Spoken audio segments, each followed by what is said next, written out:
Hey, Jerry. Sorry. Okay. Jerry, give us 2 rolling rock and give me a kiss on it. Okay. It's a wedding, you know. It's supposed to, like, go fun. You really like Nick a lot, huh? Anybody else for a Yeah.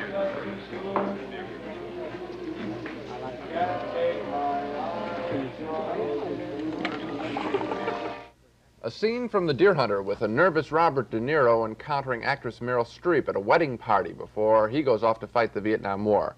Both actors received Academy Award nominations for their performances. The Deer Hunter received a total of 9 nominations. It's clearly one of the most talked about films of the year, one of 4 new movies we'll be reviewing on Sneak Previews, 2 film critics sharing their opinions on the latest films in town. And across the aisle from me is Roger Ebert, the Pulitzer Prize-winning film critic of the Chicago Sun-Times. And this is Gene Siskel, film critic of the Chicago Tribune and CBS TV News in Chicago.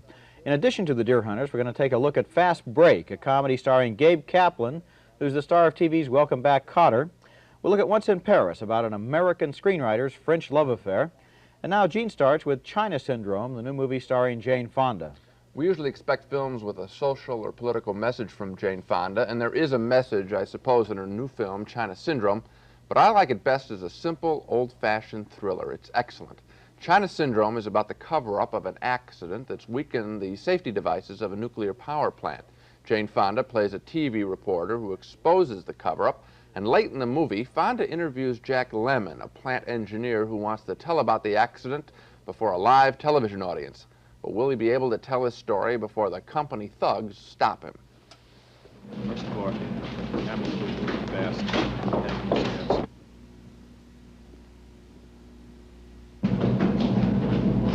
They're here. David, want a 2-shot, holding him right there at the console, all right? Got it. Ron, we gotta take sound out of this speaker right here. Thanks.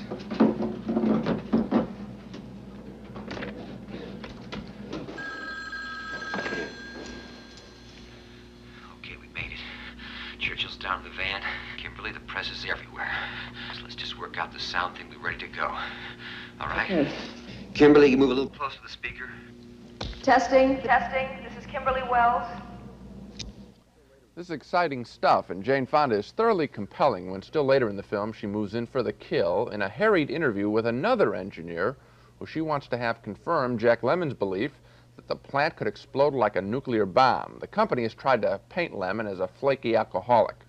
Kimberly Mr. Wells, DeYoung. you were Mr. inside. DeYoung, a few minutes ago. Kim, No, please, tell let us me what ask a happened question. inside. What did you do? Mr. DeYoung, Cam, we're losing the picture. No, please, let me ask a question. Terry, just come around. Now, just a minute, Miss Wells. The man was emotionally disturbed, and I'm telling you... Who ordered the SWAT squad into the control room? I told you, he was out of control, he was dangerous, and they had no choice in the matter. Spindler, do you agree with that? Was Jack O'Dell emotionally disturbed? Was he a disturbed man? Did he have reason tonight to be disturbed? I don't know. Mr. Gibson said he was drinking. Is it true? I don't know. Don't know? How do you account for his behavior tonight? What did he say to you, Mr. Spindler? Thank you, Mr. Spindler. What did he say to you, Mr. Spindler? A little melodramatic? I don't think so. China Syndrome is a believable doomsday thriller like Failsafe or 7 Days in May. Jane Fonda is very good here. This is one time her well-known political attitudes really help her performance. She believes in what she's doing, being a crusading reporter, and so do we. As for the film's message that nuclear power plants are just too dangerous, well, frankly, the film affected me on that level, too. Affected me, too. In fact, it scared me so much I don't want to live next to a nuclear power plant. But the movie is not so political that you feel you're looking at some kind of a documentary or some kind of a political speech. It really is a thriller, as you pointed out.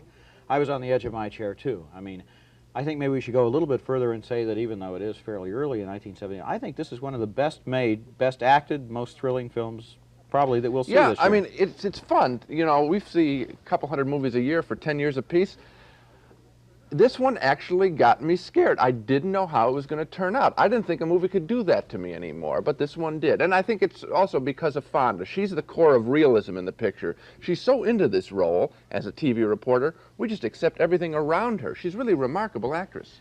Thinking back on the 2 or 3 movies I've seen Jane Fonda in the last year or so, it's interesting how three-dimensional she is. She's not the person you see on television. She comes up with a new character every time, which is unfortunately more than you can say about another actor who's made a new film, Gabe Kaplan. He's well known to television viewers as Mr. Cotter, the fast-talking, long-suffering high school teacher of Welcome Back, Kotter. And Kotter fans, unfortunately, will have no trouble recognizing him in his new movie, Fast Break, where he plays, once again, a fast-talking, long-suffering college basketball coach. It's all just a little bit too familiar. Here's Kaplan being offered the coaching job by the president of the college. It's not exactly what you'd call an irresistible offer. I'll give you $50 for every game you win. $50? Cash. A game? When you win. How many games are you going to play this year? Well, we hope to have 30, maybe Well, 30. wait, Mr. Duckis. You're saying if I win every game, I'm going to make $2,000. $50 a game. Come on. All right. Make it 60. 60. Look, I know it's a long shot, but I'll give you room and board, $60 for every game you win, and I'll give you a regular contract if you beat Nevada State. Nevada State? Come on, it's one top 10 teams in the country. What are you talking about? Well, that's what makes it a long shot. I told you it was a long shot. But the day you beat Nevada State, I'll give you a 3-year contract at $30,000 a year with fringes. You know, I think you're as crazy as I am. But I like your style. This is guaranteed $30,000 a year for 3 years? I promise. I just got to beat Nevada State? Yeah. Where do I get my players? Anywhere you can. What about scholarships? Well, we'll give them room and board and a first-class education for any kid who wants to play with us. Some of the best players I know have a little problem with academics. Not at Cadwalader. He recruits his team from the ghetto playgrounds of New York, and here they are at halftime in the big Nevada State game. Stop shooting so much. Feed Preacher. Preacher's hot. I'm open out there, Coach. I mean, set some picks or Shut something. up! Let me coach the team, all right, Preacher? Set some picks for him. He's hot. He's right. And why aren't you shooting, Swish? You got the ball. You got shots. Take them. Don't be Mr. Nice Guy passing all the time. Take those shots when you got them. And Sam, you got 3 fouls on you ready. Watch that. I don't want you to foul out. And open up that offense. Open up the middle. Let Hustler get the ball. Feed him. You're not feeding him enough. And when you miss a shot, pound that offensive board. Pound it. Offensive board, Hustler. Important. Man, you putting us down. You know that?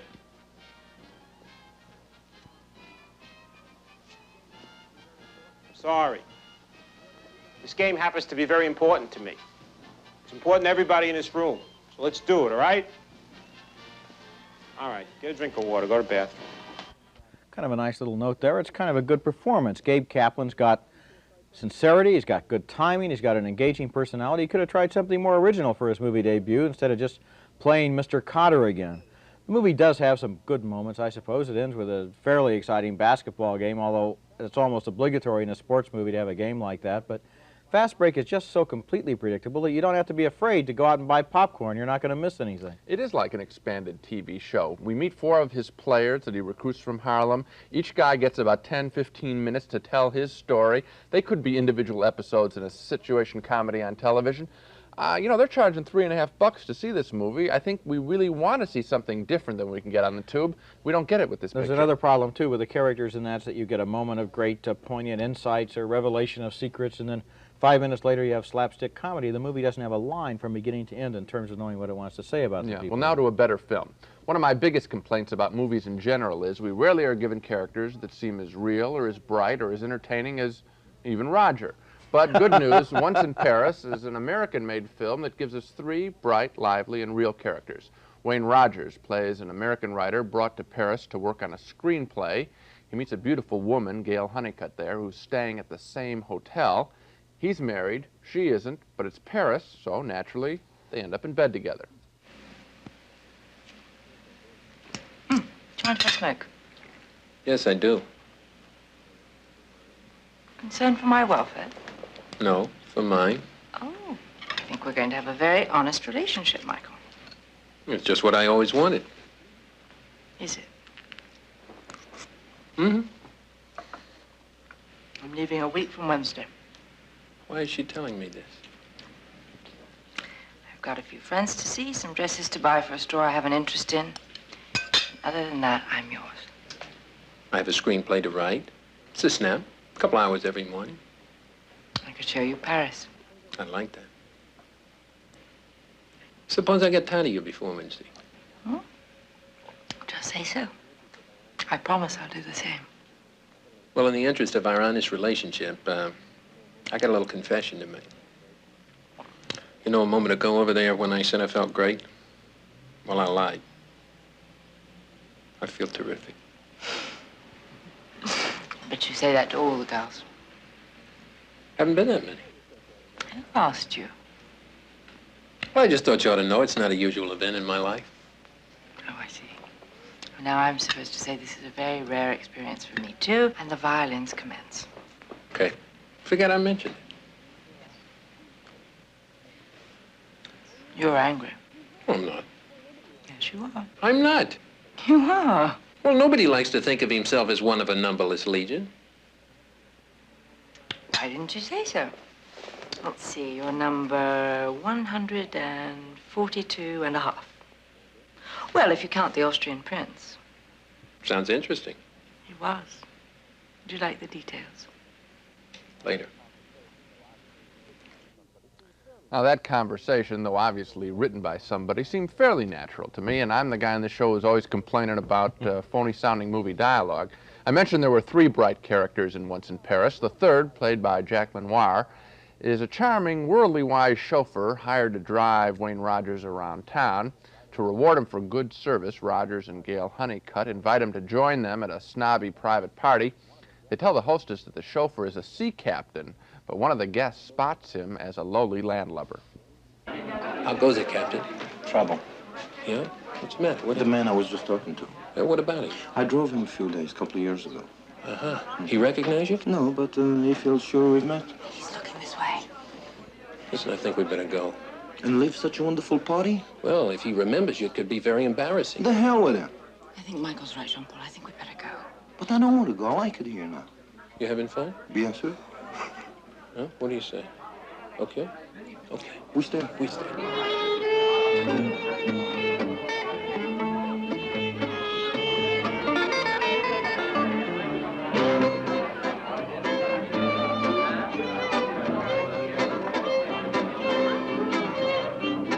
There appears to be no end to your captain's talents. It's not my Captain Eve. I wasn't suggesting. Oh, yes, you were.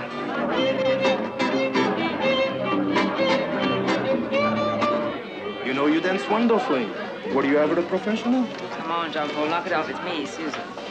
Captain, please. And smile or you spoil my image.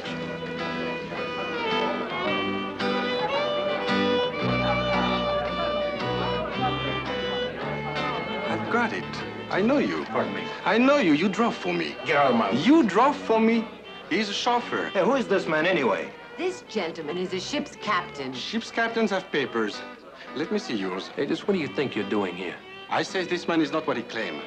The papers, monsieur. How do all the relationships work out? Well, they take some surprising turns, full of bitterness and melancholy. Everyone is a little bit wiser at the end of the film. Paris, again, has worked its magic. I'm a sucker for films shot in Paris, I guess, so as a travelogue and as a 3-part character study, I enjoyed Once in Paris. I guess I enjoyed it as a travelogue, especially during the first 20 or 30 endless minutes when I was trying to get going and we saw the Eiffel Tower and I love seeing that stuff. Champs-Élysées and so forth before the characters appeared. And then when they did appear, you talk about realistic dialogue, my blood would curdle if I had to engage in dialogue like that. I never believed the relationship between these two people. The only person in the movie I did buy, did like, did appreciate was the chauffeur, Jack Lenoir. I thought that he was a very good character, well acted. He's very good because every time he comes into the movie, you don't expect the chauffeur to have a big role in the film, and he really takes over the film. And I thought the two characters in their late 40s, we don't see movies about people in their late 40s. I thought the relationship was pretty decent.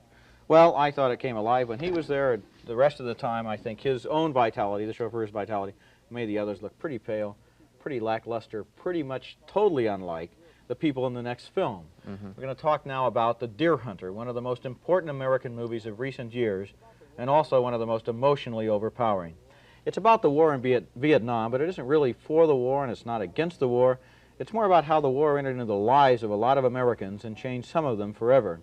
It begins early one morning when a crowd of good friends finish up with an all-night shift at the steel mill, go to have a few beers at the saloon down the street, and this is going to be a big day for them.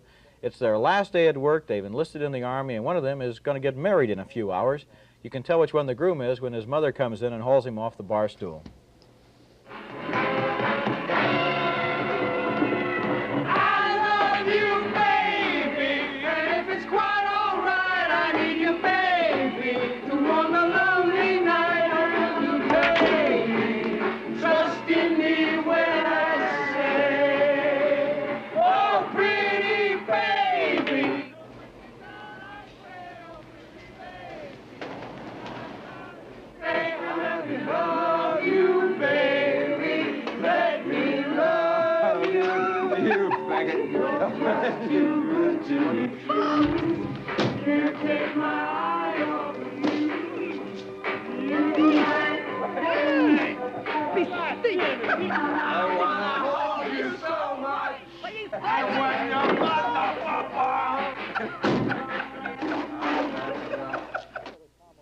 I spent Saturday night like that myself. That sort of camaraderie, that singing along and hanging out and sticking together, is developed in a long and brilliant wedding scene. We saw a fragment of it at the beginning of the show, and there's a real sense of celebration there, a real community.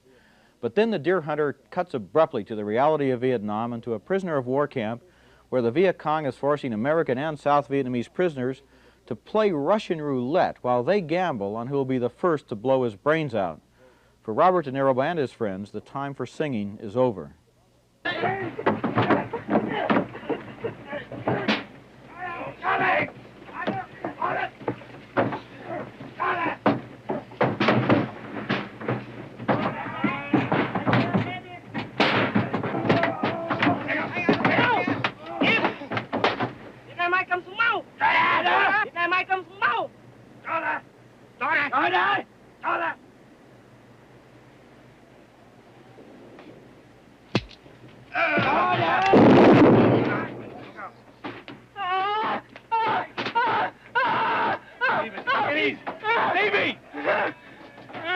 Stevie, come down.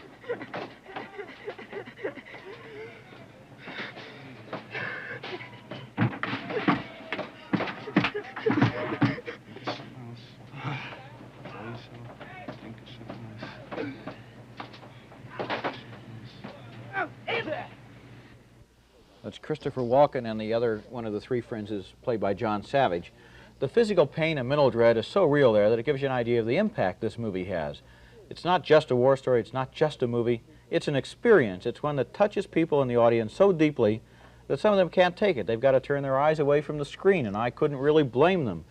The Deer Hunter isn't a perfect film. It raises some questions it doesn't answer. It's got some loose ends, but logic and perfection aren't what you look for in a movie that basically exists on the level of emotion and raw human feeling. And it's been a long time, Gene, since a movie has affected me so deeply. It got to me too. Very powerful. I think what I admire most about this picture is its sheer size. This is a really big film on the level of The Godfather. Big films in America normally mean exploding buildings. This is a film of very powerful ideas, strong personalities. The first hour of this 3-hour movie is all about this steel town and the people who inhabit it. It's really a loving portrait of working class people. If the film had ended there, it would have been a great movie. You're right. Then we get to Vietnam, and in about 30 minutes, this director, Michael Cimino, compresses the Vietnam combat experience. You just showed a clip on that prisoner of war sequence. Well, now we have another clip, because after escaping from that prisoner of war camp, Christopher Walken, in a memorable scene, sums up what a lot of combat veterans must feel. At a hospital in Vietnam, Walken is totally in shock. He won an Academy Award nomination for his performance, and this is the scene that probably did it.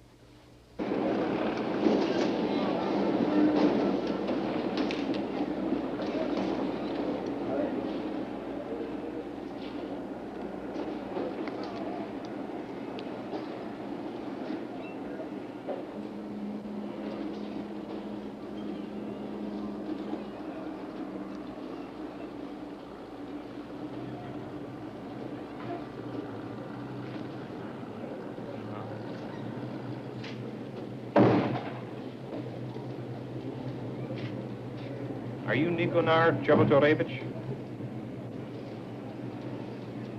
Can you understand me, Nikonar?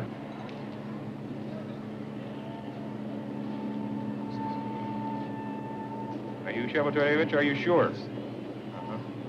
Jabotorevich, is that a Russian name? No. It's American. All right, let me see your name tag. This yours? Yes. What are your parents' names? Lou. My mother's name is, Eva. Huh? And what are your parents' dates of birth?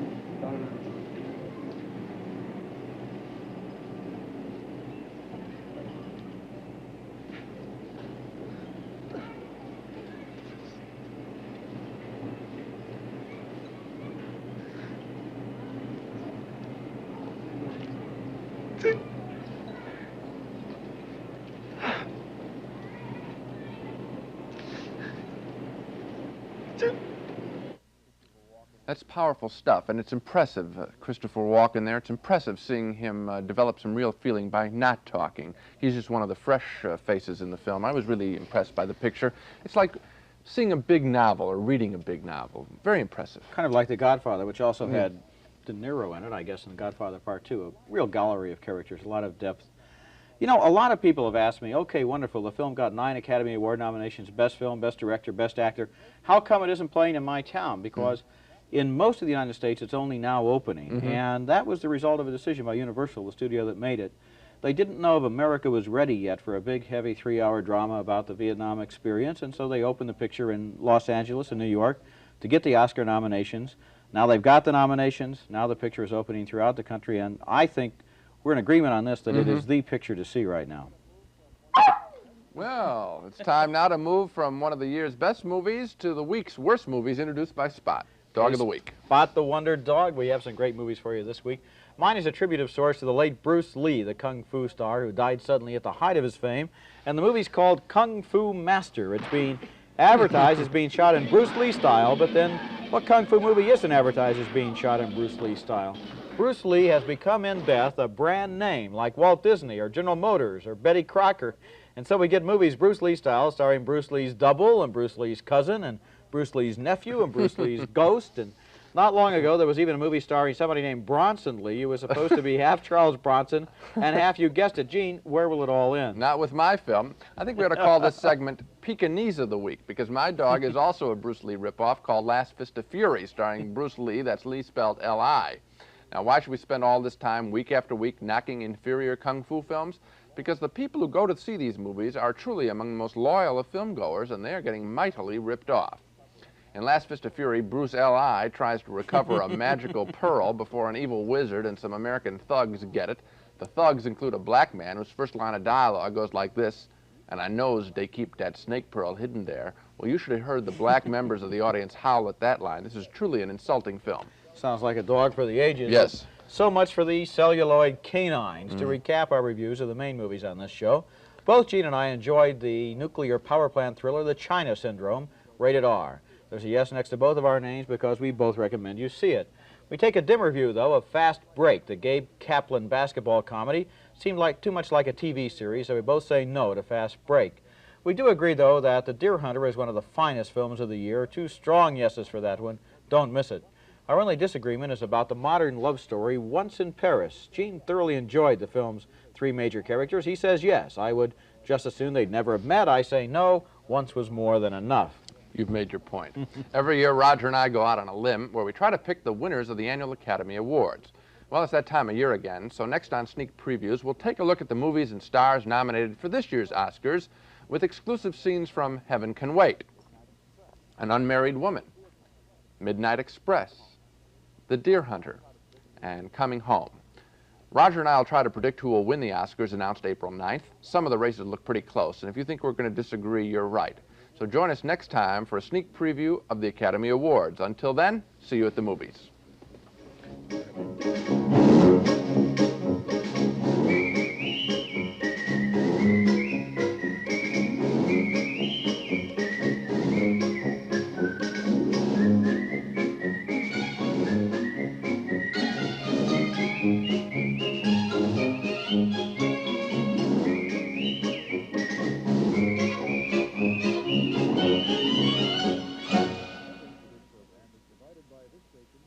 Funding for this program is provided by this station and by other public television stations.